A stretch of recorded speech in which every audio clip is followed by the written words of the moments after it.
దైవజనం ద్వారా మనకు నేర్పించాలనుకునే ఉద్దేశం తెలుసా?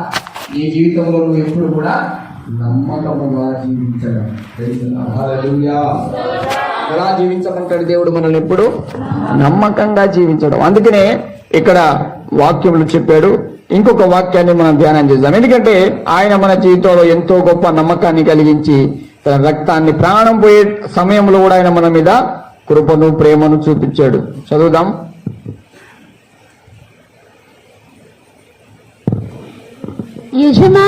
యజమానుడు తన ఇంటి వారికి తగిన వేళ అన్నము పెట్టుటకు వారిపైన ఉంచిన నమ్మకమైన వాడును బుద్ధిమంతుడనైన దాసుడెవడు?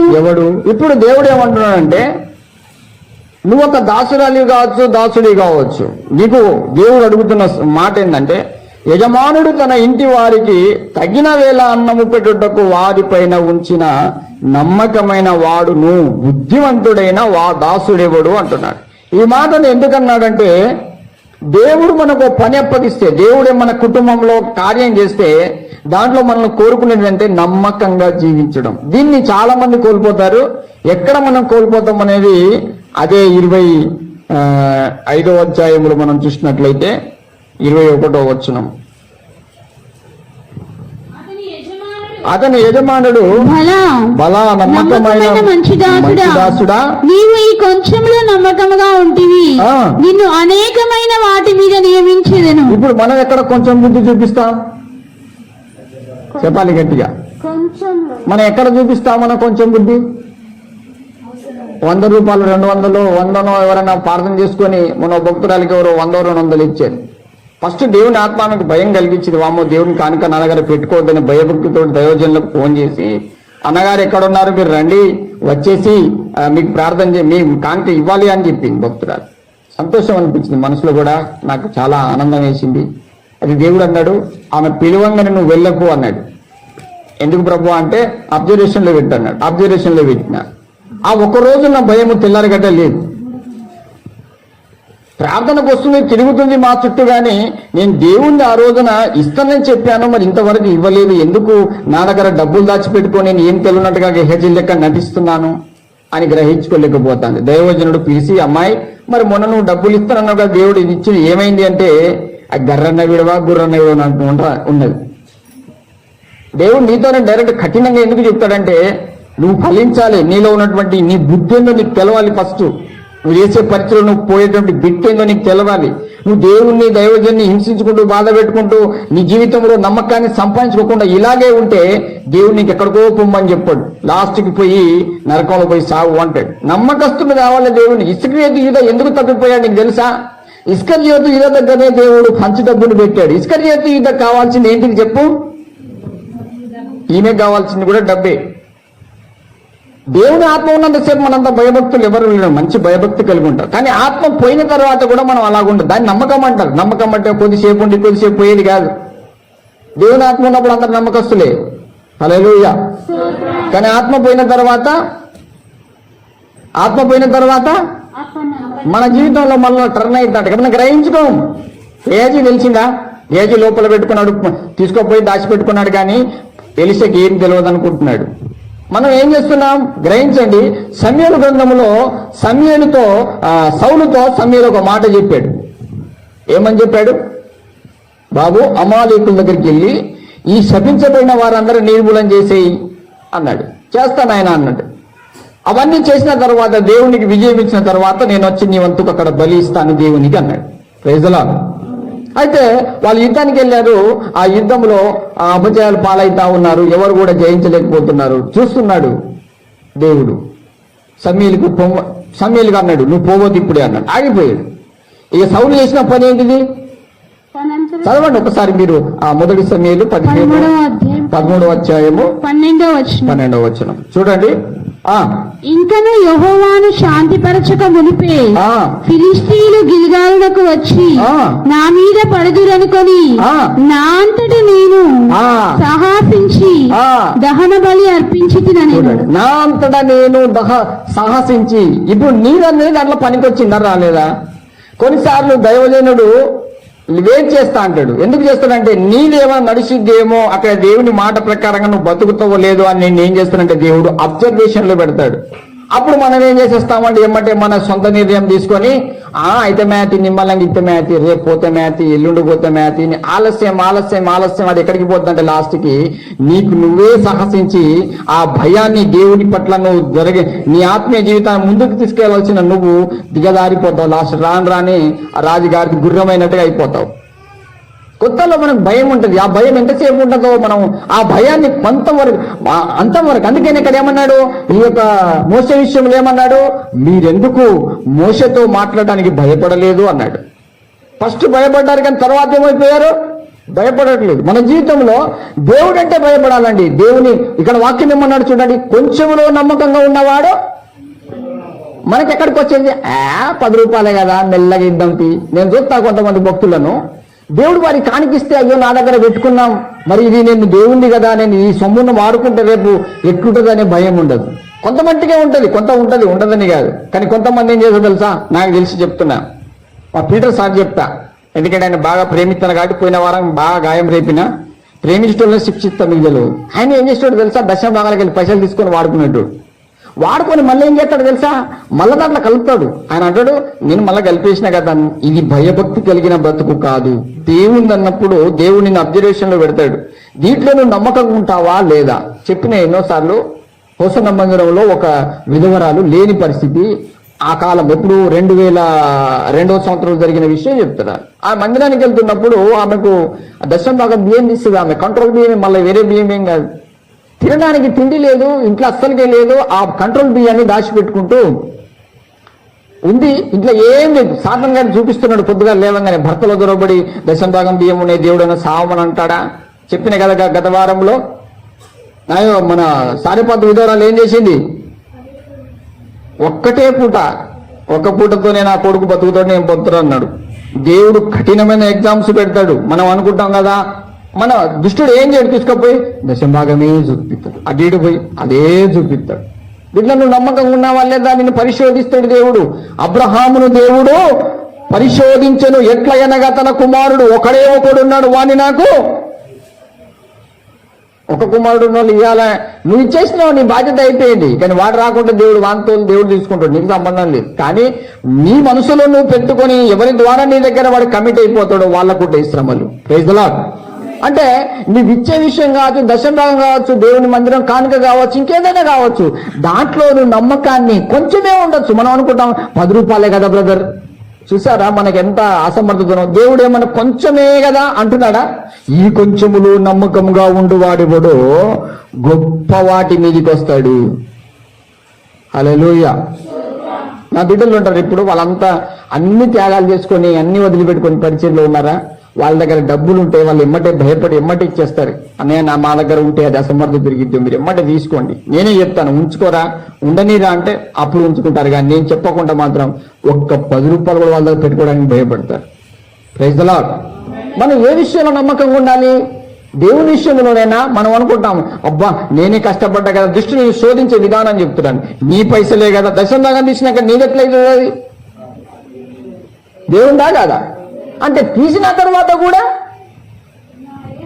అనుకుంటున్నావు అంటే నీవెంత అపనమ్మకస్తుడివో ఆలోచించు. నువ్వే కష్టపడితే నువ్వు పరిచయం చెప్తే వచ్చిన పైసలు కదా అవి, నీ దగ్గర అలాగే పెట్టుకోరాదు. ఏమన్నా నే పైసలు నీకు ఇచ్చిండా? డబ్బున పోయి ఇచ్చేయడానికి ఒక సెకండ్ లో పోయి టక ఇగో అమ్మా ఇది ఏసయ్య నాకు భయం అవుతుందని గదగద వణుక్కుంటూ పోయి ఇయ్యడానికి నువ్వే కష్టపడ్డావు, నీ పైసలే అంటాడు దుష్టుడు. ఈ శోధనలు ఎలాగుంటాయో మనకు అర్థం కాదు. ఈ శోధించే వారిని జయించాలి అంటే నీకు అనుభవం ఉండాలి. హల్లెలూయా. చెప్తున్నాయి కదా, ఒకటి కానుక వేస్తా ఉంటే కానుక అయిపోయిన తర్వాత ఎందుకు మేము లెక్క పెడుతున్నాం? ఆ భక్తురాలు ప్రార్థన కోసం వచ్చింది, ప్రేయర్ చేసినాం, దాంట్లోకి వెళ్ళి 50 రూపాయల నోటు ఇట్లా రాగానే చూసింది, ఈ 50 రూపాయలు నేను ఇచ్చింది. ఎవరేసిందట 50 రూపాయల నోటు? ఈ 50 రూపాయల నోటు అంటే ఇంకా ఇది బతికే ఉన్నది, సావలేదన్నమాట. బాబు ఆ గ్లాస్ ఓపెన్ చేసి తీసుకోపోయేదంటే కాల పెట్టాను. అయ్యో దేవుడు కానుక. దేవుందేనా నీదా? నీదంటే కాల పెడతా. ఇప్పుడు దేవుందంటే మాత్రం ఏది కావాలో చెప్పన్న. ఆమె ఇక అన్న ఏందన్నా నువ్వు ఇట్లా నీది కాదని చెప్తేనే అది ఉంటుంది. నీదంటే అది గ్యాస్ మీద తగలబెడతాడు ఆయన. ఈ ప్రపంచాన్ని సృష్టించిన వాడు ఆయన, ఈ సర్వ జగత్తుకి రక్షకుడు ఆయన. ఆయన లేనిదే మనము గార్పు మీ అయ్య సంపాదించిట, ఈ అయ్య సంపాదించి నాకు తీస్తారా? ఎప్పుడైనా ఈ గార్పు నాది, నా గార్పు నాదని అన్నాడా? దాని విలువ నీకు తెలియక ఆక్సిజన్ లెక్క సత్తాను, ఆక్సిజన్ లెక్క సత్తాను అంటే ఎందుకు ఈ గాచారం వచ్చింది నీకు? కొంతమంది అలాంటి రోగాలు కలిగి ఉన్నారు. ఈ ఆక్సిజన్ కూడా నాదే. నయ్య సంపాదించింది ఎవరు? పుణ్యానికే కదా నువ్వు వాడుకునేది. పైసలు ఇచ్చినావు ఏమన్నా? అందుకే కొనుక్కునే గతికి వచ్చింది మనకు. గార్పు ఫిరియే అంతేనా కదా? సూర్యుడు కూడా పుణ్యానికి వస్తానే ఏమన్నా పైసలు పెట్టినావా? వర్షానికి ఏమైనా పైసలు ఇచ్చినావా? అంతా ఫిరియే. కానీ మన దగ్గరికి వచ్చేసరికి మాత్రం ఇది 50 రూపాయలు తీయగానే ఏమంటారు, 50 రూపాయల నోటు తీసుకోపోయి దాన్ని తగలబెట్టరా అని. అయ్యి ఎందుకు గట్లా అంటారు? దేవుని కానుక అంటావు, నీదంటావు. ఏంటిది మరి దీంట్లో? హల్లెలూయా. శిష్యులకు ఎందుకన్నాడు? బాబు సంచనైనను జాలేనైనను వెండి బంగారం ఎందుకు తీసుకోవద్దన్నాడంటే, మనలో ఉన్న బుద్ధి సత్య వరకు దైవజనుడు గాని దేవుడు గాని నువ్వు దాన్ని ఎత్తి దాన్ని కన్నెత్తి కూడా నువ్వు చూడకూడదు అంటాడు. అదే నీకు అనుభవం. Praise the Lord. నేను నేర్చుకునే అనుభవం చెప్తున్నా బిడ్డలారా. మీకు తెలుసో తెలియదో కానీ నేను తెలియజేస్తున్నాను, గమనించండి. మీ జీవితంలో నేర్చుకోండి. 5 రూపాయలండి, 5 రూపాయలే. 2004వ సంవత్సరంలోనే 5 రూపాయల నోటు ఇప్పటికీ దాంట్లో ఉన్నది. అది చూస్తే నాకు కొద్దిగా భయం ఉండడానికి అట్లా దాచిపెట్టాను. 5 రూపాయల నోటే. నేను ఎక్కువ ఏం ఇచ్చేయలేదు. 5 రూపాయలు అంటే మన దృష్టికి ఎంత చీప్ అండి.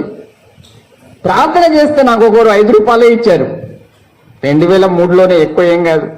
5 రూపాయలు ఇస్తే ఇక నేను సంతోషపడి అబ్బా లేక పార్వణ చేసినా 5 రూపాయలు వచ్చినాయి, మంచిగా గారెలు బజ్జీలు అన్ని తిని మంచిగా ఎంజాయ్ చేద్దాం అనుకొని నేను 5 రూపాయలు తీసుకొని పోదాం అనుకున్నా. ఇంట్లోనే మా ఇంట్లో ఏడుతా ఉన్నది. ఇక ఇంట్లో అసలుకే లేదు, నేను ఇంట్లో ఉండే పరిచర్య చేస్తున్నాను. పోతా ఉంటే నాకు దేవుడు గద్దించాడు. ఈ సొమ్ము ఎవరిది అన్నాడు. అయ్యా ఇది నేను కష్టపడి ప్రార్థన చేసి సంవత్సరం చెల్లించి ఘనపరిచి నా వెముకలను విరిచి శృతి మహిమ ఘనత ప్రభావములతో సంపాదించుకున్న నా పైసలు అన్నాడు. నీదేనా అన్నాడు. మళ్ళీ ఎందుకు నాకు డౌట్ వస్తాను, లోపల మనసాక్షి చెప్తాను, నీదేనా లేక దేవుడు వాళ్ళ కానికిచ్చినాయా అన్న, ఎవరి పేరు మీద ఇచ్చారో అడుగు అన్నాడు. అమ్మో నాకు స్టార్ట్ అవుతుంది. ఇది నీ పేరు మీద, నీదా నాయన అంటే ఇది నాది నువ్వు తీసుకొని వాడాలన్నా కూడా నువ్వు ఒక ట్రైనింగ్ నేర్చుకోవాలి. ఈ డబ్బును నేనైతే ఎలా వాడతాను, నువ్వైతే ఎలా వాడతావు. Praise the Lord. దేవుని సొమ్మును తీసుకోవడానికి ఇష్టపడతారండి, కానీ దాన్ని ఎలా వాడాలో తెలియదు. అందుకే అన్నాడు ఇక్కడ మత్తయి సువార్తలో, నేను నీకు ఇచ్చిన డబ్బును సహకారుల ఎదుట ఉంచకపోతేవి దాని మిత్తి పెరిగేది. సావుకారి అంటే తెలుసు కదా, దొర అంటారు. సావుకారిని ఏమంటారు? సావుకారి అంటారు. బాగా డబ్బు కలిగిన వాళ్ళు. వాళ్ళకింటే వాళ్ళు ఏం చేస్తారు? మిత్తిలు వడ్డీలు బాగా చెప్తారు. మనం కూడా దేవుని ఏమైనా ఉంటే దేవుని యొక్క పరిచర్యలో అది పెడతాం. కొంతమంది సేవకులు అలాగే చేస్తారు. వాళ్ళు సేవ చేస్తున్నప్పుడు దశంభాగం డబ్బులు తీసి ఇంకొక పరిచర్యకి ఇస్తాడు. ఎందుకు ఇస్తారంటే అది ఫలించాలి అని. కొంతమంది ఉంటారు గర్రన్న గుర్రన్న విడవా అది చెప్పేవారు ఇవ్వరు. అంటే వాళ్ళంతా భయం భక్తి అండి. నీకు ఏ ట్రైనింగ్ లేకుండా నేను ఎక్కడికో పోతానా, నన్ను దేవుడు ఎక్కడికో తీసుకోకపోతే ఫస్ట్ అనుభవాలు నేర్పిస్తాడు నీకు. నువ్వు చేయాలని చెప్తే అందరి ముందు నీ పరువులు పోతాయి. చేయాలని చేస్తున్నారు ఇప్పుడైతే. స్టార్టింగ్ అంటే తెలియదు, ఇప్పుడు తెలియదా? ఒక్క సెకండ్ కూడా నువ్వు ఆలస్యం చేయొద్దు. మొన్న భక్తురాలు ఎవరో నాకు ఫోన్ చేసి, అన్నయ్య నా దగ్గర దశంభాగం పైసలు ఉన్నాయన్నా, నాకు భయం అయితే అది బైబిల్ తీయంగానే ఒప్పిస్తాను, నాకు కూడా ధరలు అంటాను అన్న అంట. ఏంటిరా నీకు ఏమైందిరా అంటే, లేదు నీ దండం పెడతాను ఎప్పుడొస్తానో చెప్పు, దయచేసి తీసుకొని పోతాడు. నాకైతే ఎంత బాధ అనిపించింది ప్రభా, వీళ్ళు నీ డబ్బులంటే వాళ్ళకి అంత భయం కలిగిస్తున్నదే, మరి అక్కడ ఉన్నటువంటి ప్రాంగణములు ఉన్న ప్రతి చీకటి అంధకారము ఈ డబ్బు లక్ష్మీ దేవత అంటారు కదా చాలా మంది. మీరు కూడా అప్పుడప్పుడు కింద పడితే పైసలు తీసుకొని ఏం చేస్తారు? 2 చెంపలు కొట్టుకుంటారా లేదా? చెంప కొట్టకండి, కాళ్ళకు కొట్టుకోండి. ఈ బుద్ధిని మానేసుకోండి. లక్ష్మీదేవత కాదు అది. మరి ఆలోచించండి, ప్రపంచంలో అన్ని దేశాలంతా పెద్ద పెద్దగా ఉన్నాయి. లక్ష్మీదేవత ఉంటే ఈ దేశం ఇంకెట్లా ఉండాలి? దేవతే ఉన్నది కదా ఇక్కడ లక్ష్మీదేవత. ఇంకేంది అడుక్కునే పరిస్థితి అంటే, డబ్బు దేవుడు ఏ రోజు ఆ డబ్బే ఇస్కరియోతు యూదా యేసు ప్రభును 30,000 నాణాలకు అమ్ముకున్నాడు. దేవుడు ఈరోజు నీకు ప్రశ్నించేది ఏం తెలుసా? నమ్మకం అంటే డబ్బు విషయంలోనే కాదు, నీ హృదయంలో పరిచర్య విషయంలో కూడా. హల్లెలూయా.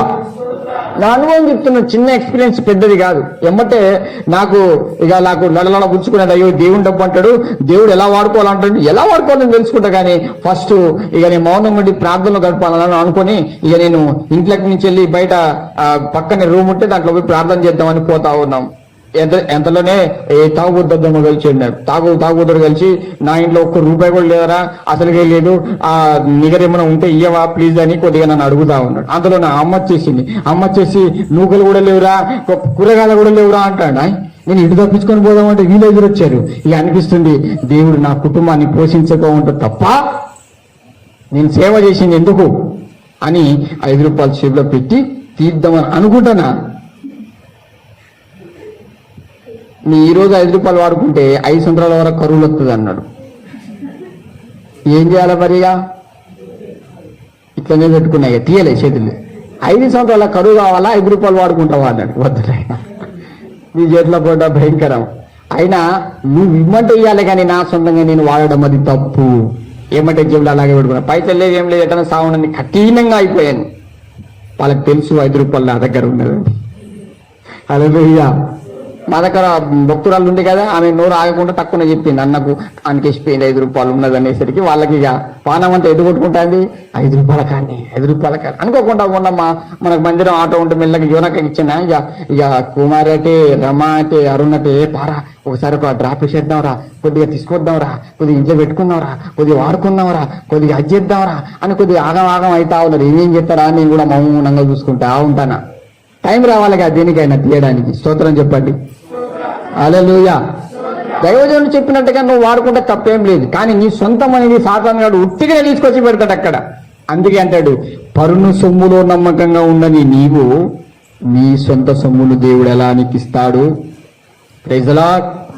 చూడండి, చాలా మందికి దేవుడు గిఫ్ట్ గా, చాలా మందికి ఉచితంగా ఎన్నో కృపలు అనుగ్రహించాడు. కానీ 2020 నుండి 2021కి అస్సలు ఫలింపు లేదు. దేవుళ్ళు అభివృద్ధి అనేదే లేదు. అందుకనే చాలా మంది అడుక్కునే పరిస్థితికి వెళ్తున్నారు. కొంతమంది ఇచ్చిన వారు అనుకోకుండానే దేవుడు సహాయం చేస్తూ ఆదరిస్తున్నాడు. Praise the Lord. హల్లెలూయా. ఇక నేను వెళ్ళి ఏటైనా సావని పోయి మోకాళ్ళ మీద కనికరించి లేకుండా కనిపెట్టి ప్రార్థన చేస్తూ ఉన్నాను. ప్రభు అన్నాడు, నీవు నా మాటకు లోబడ్డావు కనుక రేపటి రోజున నీకు ₹10 వస్తాయి అన్నాడు. మరి అదైనా వాడుకోవాలా? నువ్వు వాడుకునేది వద్దిగా, నేను ఫలించాలంటే వాడుకునేది వద్దని అలాగే ఉన్నాను. ఒక రోజు అయింది, వీళ్ళ ఇంటి పక్కల ఆడుకున్నారు, తింటున్నారు, ప్రార్థన చేస్తున్నాను, వాళ్ళకైనా సహాయం చేస్తారా అనుకుంటే అసలుకే చేయలేదు.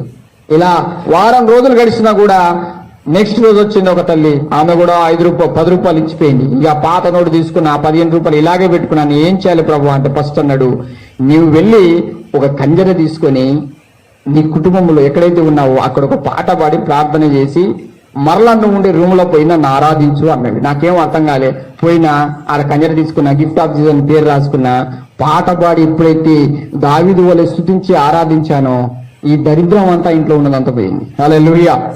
ఏం దరిద్రం తెలుసా? రోజుకు 3 కిలోల బియ్యం తినాలి మేము ఇంట్లో, ఒకటే రోజుకు. ఆయనకి షుగర్ తాగొద్దమ్మా. వాడు షుగర్ నోడు తక్కువ తింటాడా? మామూలుగా తినడు. ఎంత కాదన్నా కిలో బియ్యం వానికే పడతాయి. అంటే ఆడే తాగోదు. మొత్తానికైతే అస్సలు ఇంట్లో అసలు ₹1 కూడా లేని పరిస్థితి. ఎంత తిన్నా కూడా తృప్తి తీరదు. బాధ అనిపించింది. పశ్చాత్తాపడి అదే కంజలతో పాటలు పాడి స్తుతించిన తర్వాత షుగర్ నుండి దేవుడు విడుదలిచ్చాడు. ఆమేన్. కుటుంబంలో ఆటోమేటిక్ గా 3 కిలోల బియ్యం కిలో కాడికి వచ్చింది. ఒక్క రోజులో ఎంతమంది? మేము 6 ఇంట్లో 3 కిలోల బియ్యం కిలో కాడికి తీసుకొచ్చాడు. దేవుడు ఉన్న దాంట్లోనే అభివృద్ధి చేస్తాడు, కానీ కొన్నిసార్లు కఠినంగా పరిస్థితుల్లో తీసుకెళ్తాడు. దాంట్లో నువ్వు నమ్మకంగా ఉండాలి. ఎందుకు మోషేను దేవుడు నమ్మాడు తెలుసా? ఐగుప్తు నుండి ఆ యొక్క బయట దేశానికి వెళ్తున్నప్పుడు, రాజు చంపాలనుకున్నప్పుడు ఒంటరిగా కొన ప్రాణాలతో ఉండి కూడా ఆ ప్రజలను రక్షించు దేవా, నా ప్రాణం పోయినా మంచిది అంటాడు. చూడండి, ఎక్కడ చూసినా కూడా నన్ను చంపు గాని ఈ ప్రజలను బ్రతికించు అంటాడు. అంటే తన ప్రాణాన్ని ఎక్కడ దేవుని దగ్గర నమ్మకంగా పనంగా పెట్టాడు. మనము అనేక విషయాల్లో నమ్మకం ఉంటాం కానీ మన ఆత్మ విషయంలో, మన హృదయ విషయంలో, మనకు దేవుడిచ్చే తలాంతుల విషయంలో, దేవుడు దీవించే దీవెన విషయంలో మనం నమ్మకంగా ఉన్నాం. మన కుటుంబంలో ఎవరో ఒకరు దాంట్లో ఎంటర్ అయితేనే ఉంటారు. అప్పుడే మనం ఆశీర్వదించబడం. అందుకనే ప్రభు చెప్పాడు చూడండి, ఈ చిన్న దాంట్లో ఏ యజమానుడు నమ్మకంగా ఉంటాడో వానికి తగిన సమయంలో ఆహారాన్ని వడ్డించడానికి దేవుడు సిద్ధంగా ఉంటాడు. Praise the Lord. అందుకనే 25, 21 చదవండి. ఏమన్నాడు? అతని యజమానుడు, బలా నమ్మకమైన మంచి దాసుడా, నీవు కొంచెములో నమ్మకముగా ఉంటివి, అనేకమైన వాటి మీద నియమించెదను. ఏమన్నాడు? మనం కొంచెాన్ని కాదనుకుంటే ఏమైపోద్ది చెప్పాలి? ఏమైపోతుంది? ఏమో అర్థమవుతుంది వాక్యం. అనేకమైనవి మనం ఎక్కడ చూస్తాం? 10 రూపాయలే కదా, ఏం కాదు అంటావు. ₹1 కూడా నీ దగ్గర దేవుని యొక్క కానుకుంటే దాన్ని నువ్వు భయపడు. ఖచ్చితంగా దేవుడు నిన్ను దీవిస్తాడు. Praise the Lord.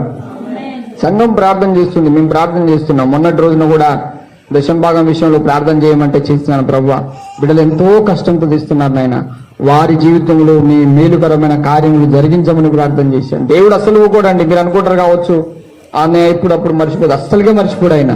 హల్లెలూయా. చదవండి ఇంకా వాక్యాన్ని.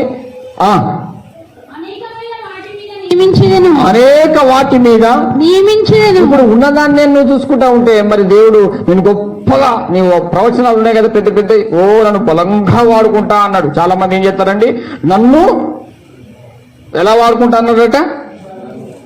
నువ్వు బలంగా వాడుకోవాలంటే నువ్వు చిన్న దాంట్లో ఎలాగ ఉండాలి? బలంగా ఉండాలి కదా. కానీ నువ్వేం చేస్తావు తెలుసా? చిన్నదే కదా ఆయన, నేను నా కష్టము, నా పైసలు, ఇదే కదా మనం ఎప్పుడు కూడా మన జీవితంలో ఇది చేసుకునే. చదవాలి ఇంకా వాక్యం.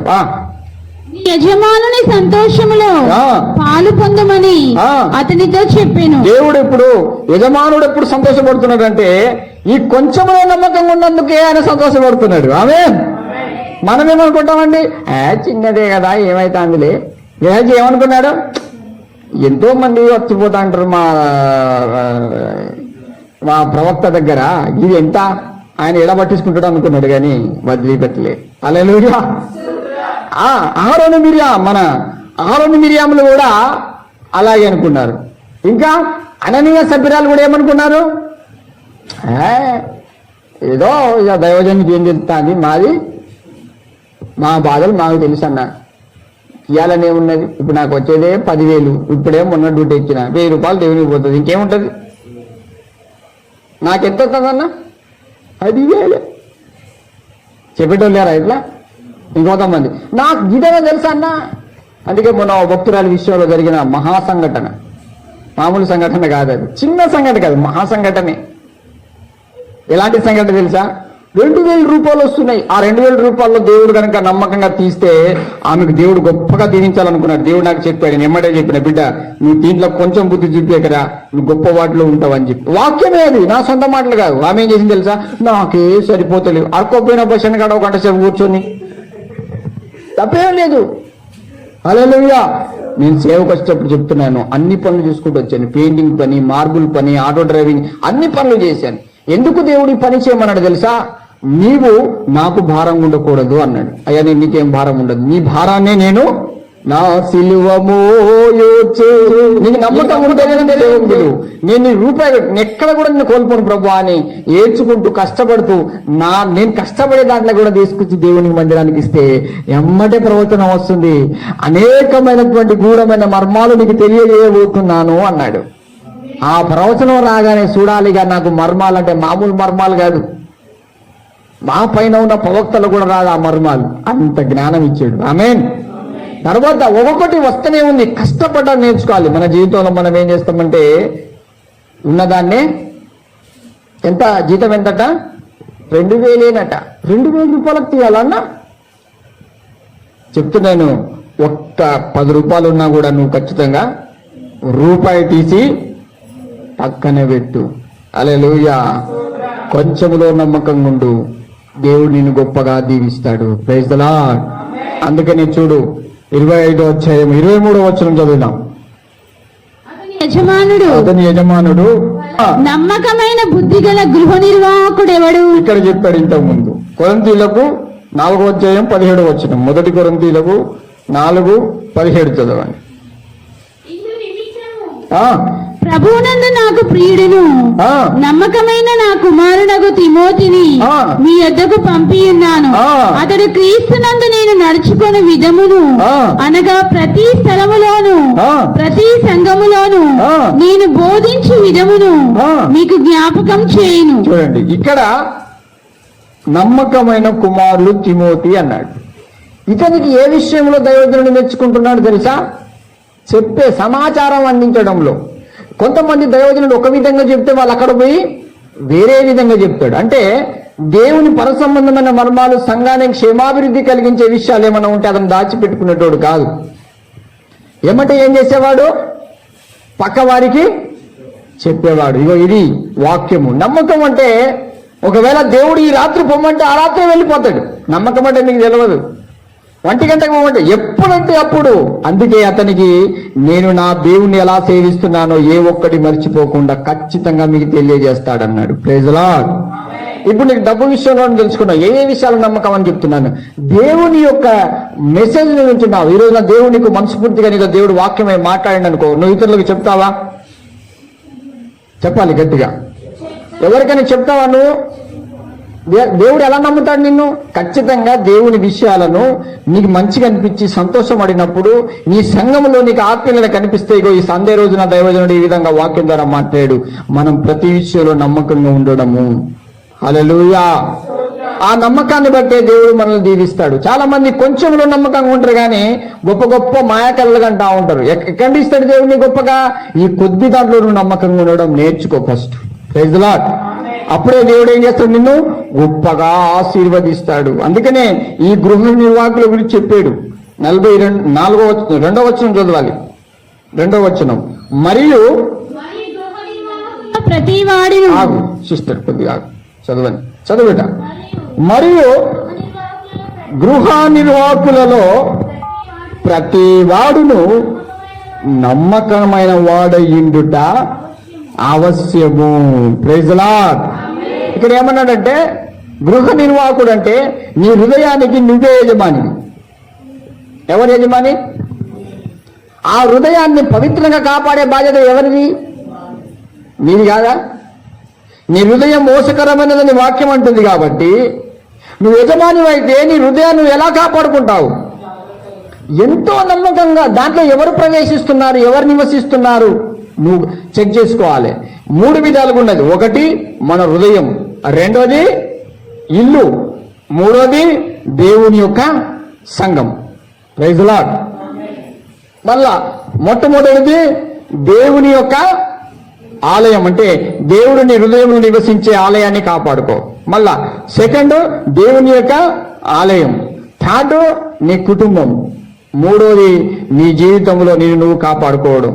ఇలా ఈ 3 వీటిలలో మనం ఎప్పుడు కూడా మనం ఆవశ్యకముగా జీవించాలంటే ఖచ్చితంగా నమ్మకంగా ఉండడము నేర్చుకో. Praise the lord.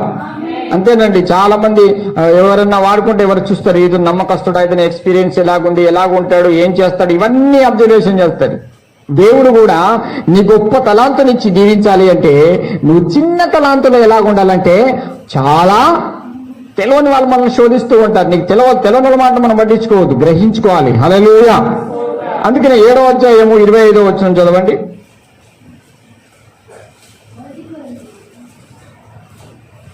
ఎఫెసీయులకు 6వ అధ్యాయము 21 చదవండి. 6:21. ఎఫెసీయులకు 6:21. నా క్షేమ సమాచారం అంతయు తెలుసుకొనుటకు ప్రియ సహోదరుడును ప్రభువునందు నమ్మకమైన పరిచారకుడునైన తుకీకు నా సంగతులని మీకు తెలియజేయును. మీరు మా సమాచారం తెలుసుకొనుటకును అతను మీ హృదయములను ఓదార్చుటకును అతన్ని మీ యొద్దకు పంపితిని. ఇక్కడ ఏమన్నాడు? ఇక్కడ కూడా నమ్మకం విషయంలోనే చెప్తున్నాడు. తర్వాత మనము హెబ్రీ రాష్ట్ర పత్రిక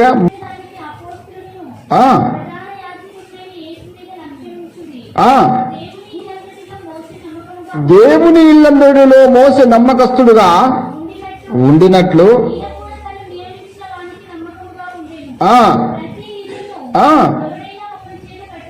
ఆ ఇప్పుడు ఎవరి ద్వారా కట్టాలనుకుంటే కూడా వాడు ఇప్పుడు నీ ద్వారా అనేక జనములు దీవించబడాలి. ఇప్పుడు ఏమన్నాడు, దేవుడని అనేక మధ్యలో వాడుకుంటా అన్నాడు, దేవుడని ఎంతో బలంగా వాడుకుంటా అంటాడు. ఇదే కదమ్మా ఇప్పుడు చెప్పే ప్రవచనాలు. అబద్ధం కాదు, అవన్నీ నిజాలే. కానీ నీకు అనేకుల మధ్యలో దీవించబడాలి, అనేకుల మధ్యలో నువ్వు వాడబడాలంటే నువ్వు అన్ని విషయంలో జాగ్రత్తగా ఉండాలి. Praise the Lord. మనం కొన్ని నమ్మకంగా ఉంటాం, కొన్ని కనీసం మన సేవలో ఇవి నేర్చుకోవడం కూడా తెలుసుకోం. దైవజనుడికయ్యా మేము ఎక్కడ తగ్గిపోతున్నామా, ఏ విషయాలతో ప్రార్థన చేయరు. నమ్మకంగా ఉన్నానా లేదా ప్రభు నా జీవితం ఎలాగుందని అడగం. ప్రార్థన చేయమంటే ఏమంటాం, నాకేం ప్రార్థన వస్తుందన్నయ్యా, నాకు ప్రార్థన రానే ఇది రాదా నీకు? దేవాన్ని ఈ విషయంలో ఎలా నమ్మకంగా ఉంటున్నాను, ఏ విషయంలో నమ్మకంగా ఉన్నా, ఏ విషయం నమ్మకం లేదు అడగవా?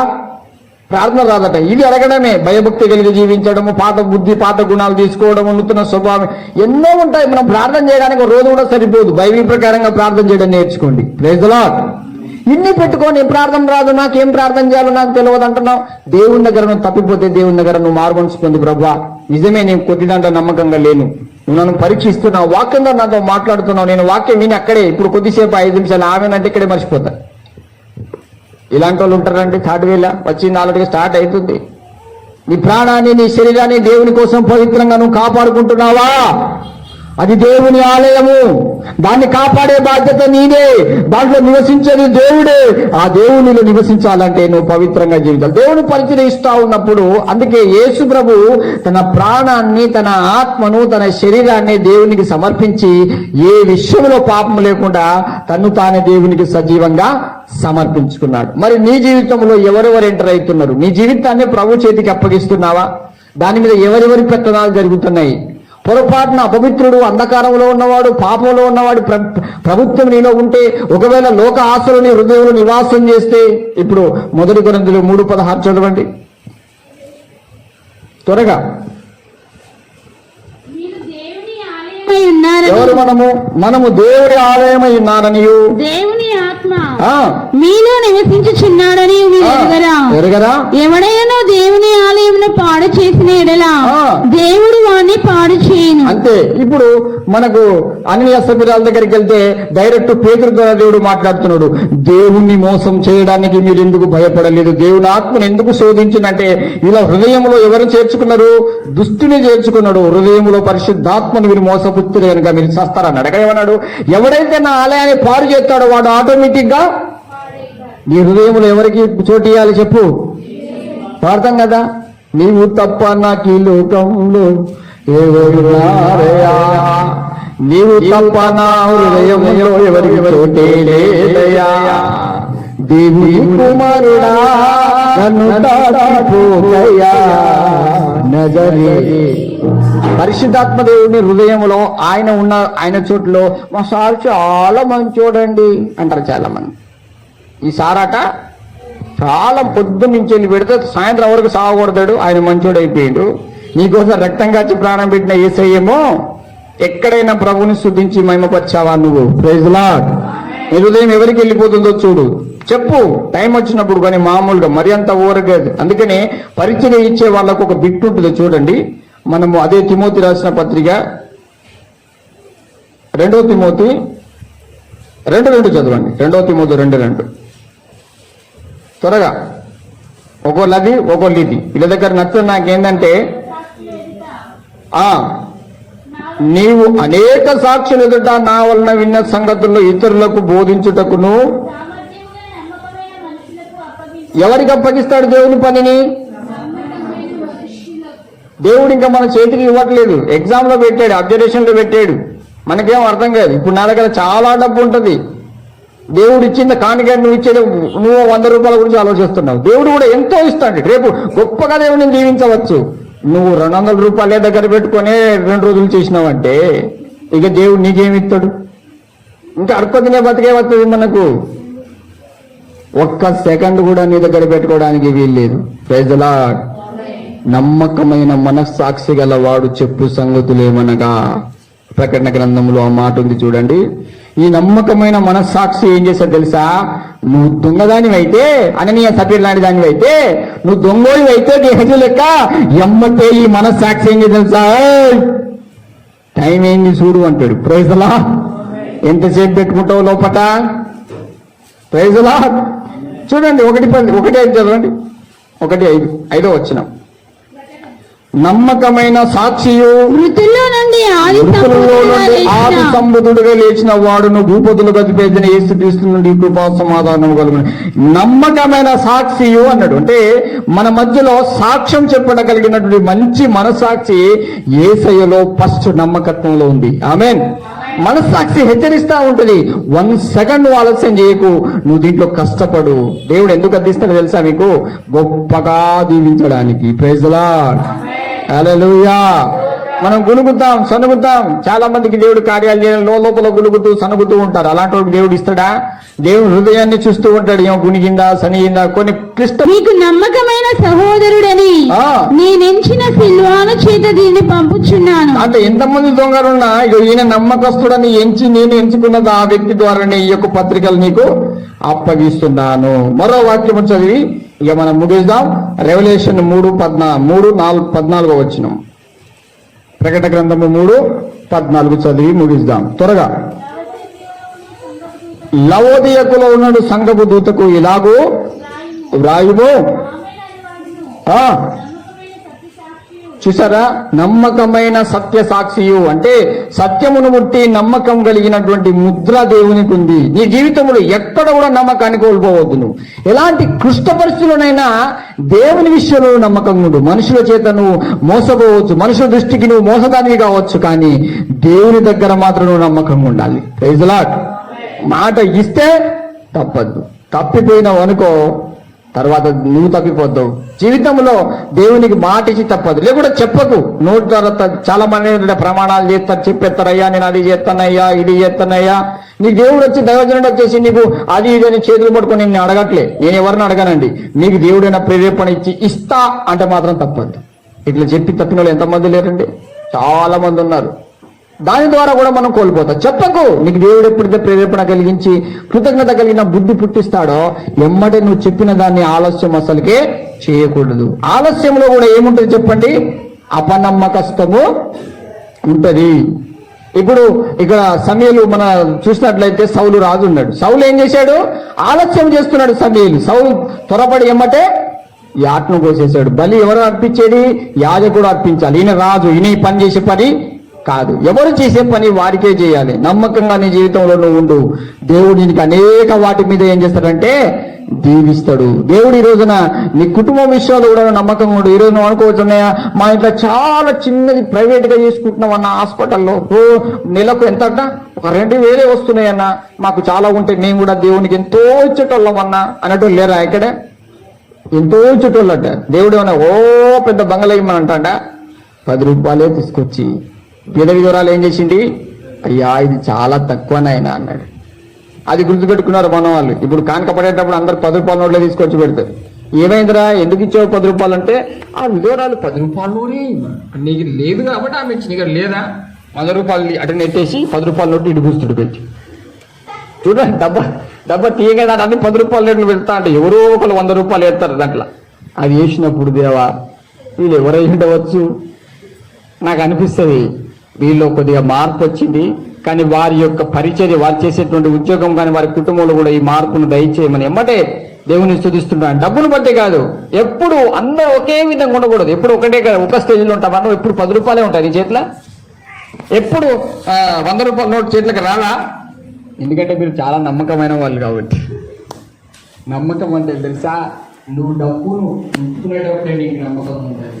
అవును, నాకు లేనప్పుడు ఏసే 10 రూపాయలు ఇస్తే నాకేమని లేదు, మరి నువ్వేందుకు ఇయ్యలేకపోతున్నానని నీ మనస్సాక్షి నేను ఏం చేసి తెలుసా బాధిస్తుంది. మామూలుగా తిన్నది నిన్ను మనం ఒట్టుగా ఏడుస్తా ఉంది. ఏమన్నా ఏడుతావు అంటే, అన్నా నాకు లోపల ఏం లేదన్నా, నా దగ్గర 1,000 రూపాయలు ఏమన్నా ఎక్కువేం లేదు, పిచ్చి పైసలు కూడా ఆ 1000 రూపాయల దగ్గర పెట్టుకొని నా మనసులో అనుకుంటున్నాను, ఈ 1000 రూపాయలు నా పిల్లలకు బట్టలు తిద్దాం అనుకుంటున్నాను. కానీ లోపల ఎవరన్నుడు అంటాను, నీ దగ్గర లేకుండా నీ భర్త దగ్గర పైసలు ఉన్నాయి, నువ్వే ప్రేమించేదాన్ని, నీ భర్త ప్రేమించడం చేయకు, నీ భర్త బట్టలు తీసుకొస్తాడు, రేపు ఖచ్చితంగా బట్టలు తెస్తాడు, బర్త్డే కోసం నువ్వు బాధపడకు, ఈ 1000 రూపాయలు నా సేపుని అవసరం ఎవరైనా తీసుకోపోయి అని చెప్తాను అన్న. నా మనస్సాక్షి ధారాళంగా మాట్లాడుతుందన్నా అన్నది.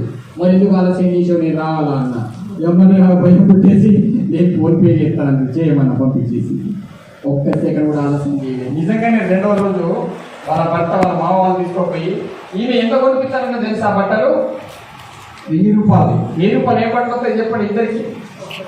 ఒక్కటి కూడా రాదు. ఇంకా అనుకోని ఇప్పించు కావచ్చు. వాళ్ళు 5000 పెట్టేసి బట్టలు ఎక్కించారు. స్తోత్రం చెప్పండి.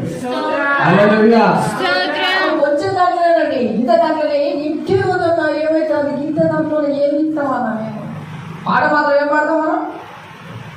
ఏలాది గోడలా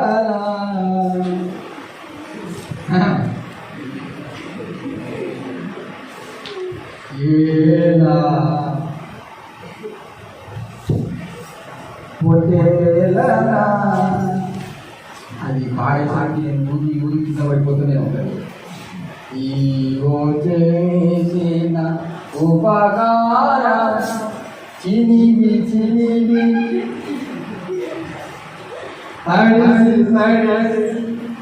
ఒక నోటు తీసుకోండి ఆ పాట కొట్టుకోతుంది. నేను కాగా తీయగానే అయ్యో 10 రూపాయల నోటే ఇట్లా ఇట్లా ఇట్లా మలిచి మలిచి వేసింది అక్కడ.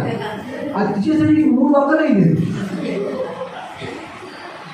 ఎందుకు చేసిందంటే ఈ 10 రూపాయల్లో ఎవరు వేసిన భక్తురాలు నువ్వు ఎలా చేసావని మనస్సాక్షిని బట్టి స్తోత్రం దేవా ఈమె ఎత్తేసి చూపినాయని ప్రార్థన చేస్తారా? ఆగాడు తెలుసా? దేవుడు ఈ చెయ్యి తెలవద్దని చెప్పాడు కాబట్టి నేను తెలవకుండా ఎడతానని అసలు ఆ 10 రూపాయలే తెలవకుండా నుంచి చూపించి ఈ రోజు వాస్తవమే కావచ్చు. కానీ అది 10 రూపాయల సంగతి దాన్ని తెలవకుండా చెప్పేసిన కదా నువ్వు కదా. ఇంకొంతమంది పాత నోట్లు అండి దానికి ఎన్ని సంవత్సరాలు దాచి పెట్టించుకుంటున్నాం మన తెలుగు. పాత నోట్లు తీసుకొని తెచ్చి దాన్ని ఎలకలు కొట్టిన పెట్టిండు. మన ఎలకలు సగం పక్కన కట్ చేసుకొని వచ్చినాయి. నేను కూడా ఒక 4 ఎలకలు వచ్చి కొడితే నీకు తెలిసింది ఆ బాధ ఏందో. నేను చెప్తున్నా గమనించండి. నువ్వు దేవుడిని కాంతికేసినప్పుడు మన భక్తుడు అన్న 10 రూపాయలు ఎవరికి ఏం అవుతుంది ఏసీకి కొత్త రూపాయలు నా ఏసీ దాన్ని చూసి ఆనందపడి ఎందుకు కొత్తది నీవు బట్టలు వేసుకుంటావు పాత వేసుకుంటా కొత్త కొత్త కొత్త కావాలని కోరుకుంటా దేవుడికి కొత్త కొత్త వేయాలంటాడు. ఎందుకంటే నీకు బుద్ధి అంటే లేదు ఇది నువ్వు ఒకసారి కొత్త నోట్లు తీస్తాంటే నా మనసులో కూడా అనిపించింది ఎందుకు ఇలా చేసేవాడిని తెలుసా? నేను రిక్షా దొక్కుతున్నప్పుడు ఆ సాక్ష్యం చెప్తున్నాను. అప్పుడు స్టార్ట్ చేసిన పాత నోటు ఉంటే తీసుకుపోయి కొత్త నోటు ఒక వారం రోజులు ఆదివారం కార్యం చేస్తారంటే తిరిగి తీసుకొచ్చేసి దాన్ని మార్చి ఒక రోజు చేస్తే దేవుడు ఎంత సంతోషపడాడంటే ఆ వారం రోజులు ఆనందంతో ఉన్నాడు. ఎందుకు ప్రభు ఇలా చేసామంటే అప్పటి నుంచి కొత్త నోట్లు వేయడం ప్రారంభిస్తాం. మొన్న పెట్రోల్ కొట్టిస్తామంటే ఆ నోట్లు వేయిస్తానమని సార్ ఏమన్నా సీజ్ చేసుకొని పెట్టుకుంటావా లేకపోతే బ్యాంక్ వేసి క్లిప్ ఇంకా ఉంటా సార్ అన్నాడు. నీవు మాట్లాడగానే తెలియదు నాకు అలవాటు అయిపోయింది కానీ అయితే పాత ఏం చేసాలిగా కొత్త నేను ఇవ్వాలంటే ఇవ్వన్నా ఆయన ఇంకా 4 కొత్త అడుగుగా తీసుకున్నాను పాత అందుకే అర్థం కావట్లేదు. నా ఏసీ సన్నిధిలో ఎప్పుడు కొత్తగా మంచిగా ఉన్నాను. నేను ఆయన ప్రేమిస్తున్నాను. నీ బిడ్డలకు బర్త్డే వచ్చేస్తానే పాత బర్త్డే ఎక్కిస్తావా నువ్వు? ఎట్లాంటి బర్త్డే ఎక్కిస్తావు? అప్పుడు కూర్చుంటే 0 లెక్క ఉండాలంటావు. వాటి 0 అవుతుంది. అది ఏసీ దగ్గర వస్తున్నావు. నీ నమ్మకత్వము నీ పరిచర్య నీ అన్నిటినీ గమనిస్తున్నాడు. నూతన వధువుగా నువ్వు మార్చబడినట్టుగా నీ క్రియలో కూడా నువ్వు నూతనంగా పరచబడాలి. నీ మనస్సాక్షిని హెచ్చరిస్తుంది. కొత్తగా నువ్వు దేవుడు అప్డేట్ కావాలి. మన సెల్ అప్డేట్ చేసుకుంటారా లేదా? పోయినసారి నోకియా పీసులు ఉన్నాయి కదా, అప్పుడు మోటరోలా నోకియా చిన్న పీసులు ఉన్నాయి. ఇప్పుడు అవి ఇస్తా ఏమన్నా వాడతారా? ఇప్పుడు ఏం కావాలట? కొత్త మోడల్ వచ్చిందన్నా. మరి మనం ఇంకా దానికి డిస్టర్బ్ కొంతమందికి. ఇక కొంతమంది అయితే పసుపు బాగా రుద్ది పసుపు పండి దాన్ని పొందుతున్నారు. ఏమో ఒప్పుతుంది తీసుకుపోయి సార్ కానికేసి ఇట్లాంటి చేస్తారా అని కనుక దేవునికి చేసి ఇలాంటి ఏనా అన్నిగా తెలిసింది కానీ ఇలా వెళ్తలేదు. అన్నిటికి వెళ్తారు. నేను వీళ్ళకి అర్థమైతే లేదు. అర్థమైందా? దేవుడు నువ్వు ఇచ్చే దాంట్లో తీసుకున్న దాంట్లో అన్నిటినీ నమ్మకంగా చూస్తున్నాడు. దేవుడి రోజున నీకు తెలియజేసే విషయం ఏం తెలుసా? దేవుడు కూడా నీకు కొత్త అద్భుతాలు ఉన్నటువంటి ఆత్మీయ జీవితాన్ని అనుగ్రహించబోతున్నాడు. మనం అన్నింటిలో అప్డేట్ కావాలనుకుంటాం. ఆమె చెప్పుకుంటాం. నేను దేవుడి విషయంలో చెప్పాను. చెప్పాల్సింది స్తోత్రం చెప్పండి. హల్లెలూయా. రోజున నీ జీవితంలో నీ పరిచర్యలో నీ కుటుంబంలో నీ పిల్లల విషయంలో నీ అన్ని విషయాల్లో ఎలా ఉండాలి? ఎంతో నమ్మకంగా ఉండాలి. ఒక్కసారి మాటిస్తే తప్పకూడదు. దాన్ని నమ్మి దేవుడు సంతోషపడాలి. కానీ ఇంకెప్పుడు సంతోషపడడానికి వీలు. దేవుడు సంతోషపడాలంటే చాలా మంది ఏడుస్తారు. నమ్మకంగా ఉంటే చాలా బాధపడతారు. చెప్పాను కదా, ఈ వాడుకోవడం పెట్టుకోవడం ఏ నమ్మకం కాదు. నమ్మకంగా జీవించు. దాని ద్వారా నమ్మకమైన వాడు ఒకటే ఒక చివరి మాట చదివి ముగిద్దాం. తిమోతి రాసిన పత్రిక 2వ అధ్యాయము. మనము నమ్మదగిన వారమైన కానప్పటికీ ఆయన నమ్మదగిన వాడుగా ఉండును. మనం తగ్గిపోతాం. ఆ మాట చదవండి. 13వ వచనం. మనము నమ్మదగని వారమైనను ఆయన నమ్మదగిన వాడుగా ఉండును. దేవుడు ఈ రోజున దేవుడికి తెలియజేస్తున్నట్టు తెలుసా, ఖచ్చితంగా కొన్ని విషయాలను నమ్మకం ఉండవు కానీ కనిపించట్లేదని కొంతమంది అనుకుంటున్నారు. ఖచ్చితంగా దేవుడు ఏ విషయాలు నమ్మకం ఉన్నావో దాంట్లో ఆయన నమ్మకస్తుడని ఈ రోజు నుండి నీ జీవితాలు ప్రూవ్ చేయబోతున్నాడు. నమ్మిన వారు స్తోత్రం చెప్పండి. మనము నమ్మదగిన వారమైనప్పటికీ దేవుడు ఖచ్చితంగా ఇది పోయిందని బాధపడవచ్చు. ఇంకొక విధంగా దేవుడికి సహాయం చేయబోతున్నాడు. ఇంకొకరికి ఎంతగానో ఉండవచ్చు, రావచ్చు, నీకు లేదనుకోవచ్చు కానీ వచ్చిన పైసలు అందుకంటే ముందు వెనక నుంచి ఎంత పోయినా ఏం కాదు కానీ ముందు నుంచి అంటారా అనగా వాళ్ళ దగ్గరకు వచ్చిందే చూస్తావు. 4 రోజుల తర్వాత వాళ్ళు తీసుకుపోయి ఎక్కడ పెట్టుకుంటారు తెలుసా, హాస్పిటల్లో పెట్టుకుంటారు. అది పోయింది నీకు చెప్తారా, కానీ నీకు ఆరోగ్యం అలాగే ఉంటుంది. నీ డబ్బులు వచ్చుడు రాలేదు, కోరుకోలేదు. ఇప్పుడు నువ్వు వాళ్ళకంటే శ్రేష్టమే. కాబట్టి నీ జీవితాన్ని గమనించుకో. దేవుడు ఈ రోజున నీ పట్ల నమ్మకమైన కార్యాన్ని ఖచ్చితంగా చేయబోతున్నాడు. ఎందుకంటే ఆయన నీకు చూపిస్తాడు నేను ఎలాంటి నమ్మదగిన వాడిని అనేది. Praise the Lord. నమ్మకం నీ పట్ల నెరవేర్చడానికి నువ్వు సిద్ధపడి ప్రార్థన చేసుకొని నీ మనస్సాక్షిని ప్రార్థన చేస్తున్నావు. మోషే ఎందుకు దేవుడు నమ్మకంగా వస్తుందని చెప్పాడు. నీకు వరాలు ఉండొచ్చు, నువ్వు కూడా వాడబడవచ్చు, కానీ నమ్మకం అనేది నేను అనేకంగా జీవించడానికి. నమ్మకం లేకుంటే కొంతమట్టికే వాడబడతావు, తర్వాత ఉంచిపోతావు. దేవుడు నిన్ను కొద్ది రోజులు వాడుకొని ప్రయాణం పోతుంది. నువ్వు అనేక వాటి విషయంలో అభివృద్ధి చెందాలని కోరుకుంటున్నాను. అందరి చేతుల పైకి ప్రార్థించండి. అడుగుకోండి ప్రభుని. అయ్యా నిజమేనైనా మా జీవితంలో మేము అనేక వాటి విషయంలో నమ్మకంగా ఉండాలి.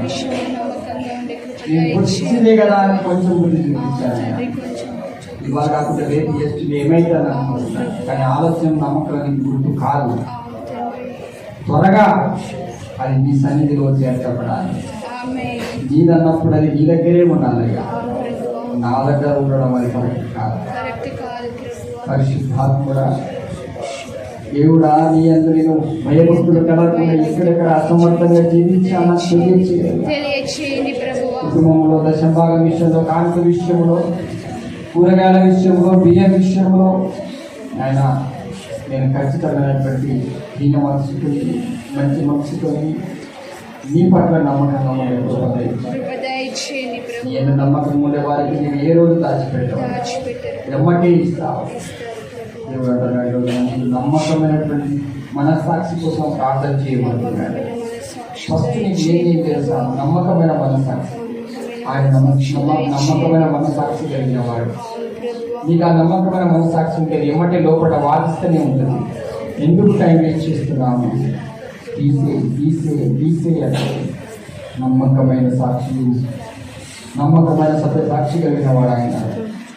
నీ జీవితంలో ఎక్కడ కూడా ఆయన నష్టం కాలేదు. ఆయన పట్ల ఎక్కడైతే నమ్మకంగా ఉన్నావో వాటి విషయంలో ఆయన నమ్మకస్తుగా నీ పట్ల ఆయన ప్రూవ్ చేయబోతున్నాడు. వారి మధ్యలో ఎవరైతే నమ్మకంగా ఎక్కడ తప్పిపోకుండా ఎలాగైతే నీ విషయంలో నమ్మకస్తులు వెళ్ళినారు నాయన, మరి నువ్వైతే అన్యాయస్తులైన దేవుడు కాదయ్యా, న్యాయం కలిగిన వాడు. నీకు ఇచ్చే వారిని ఇక్కడ పెట్టుకోవు, ఎమ్మటే చెల్లిస్తావు. కృప కలిగిన తండ్రి నమ్మకంగా ఉండాలి. ఎంతో మంది ఈ రోజున ప్రభు అంటున్నాడు, ఎంతో మంది కొద్ది దాంట్లో నమ్మకంగా లేకపోతున్నారు, అందుకే పడలేకపోతున్నారు. విస్తారమైన దీవెనలు నీకు రావాలంటే నువ్వు అనుకోవచ్చు నాకే సరిపోతుంది కదా, నీ అనే ఆ స్వార్థం మీద ఉన్నంత కాలం దేవుడు ఏ రోజు నిన్ను ఫలింపచేయండి. నువ్వు నమ్మకంగా ఉండడం ప్రారంభించు. పరిశుద్ధాత్మ దేవుడు అంటున్నాడు, నా విషయంలో ఉన్నట్టుగా నీ సొంత సొమ్ములోనూ నమ్మకంగా ఉంది. అప్పుడే నా యొక్క నమ్మకమైన ఆ పరలోక నిధిని నీకు ఇస్తానంటున్నాడు దేవుడు. దయగల ప్రభు, ఆచార్యుల తండ్రి, సత్య సాక్షి ప్రతి బిడ్డకు మన సాక్షి ఇవ్వండి. సత్యమైన మన సాక్షి ప్రతి బిడ్డలో నాశనం అవుతుంది ఆయన. ఏ ఒక్కరు కూడా అసమర్థంగా ప్రవర్తించకుండా, ఏ విషయంలో కూడా వెనకపడిపోకుండా నీ ఆత్మ భయము ప్రతి బిడ్డలో జిలా అననీయ సభ్యులలా ఉండకుండా మేము చేసే చిన్న పరిచర్యే కావచ్చు, దాంట్లో ఈ ప్రాణం కూడా ఊపిరి వరకు నమ్మకంగా ఉండి నీ నుండి నేను సహాయం అందుకుని అభిషేకం అనుగ్రహించి ప్రభావం పొందమని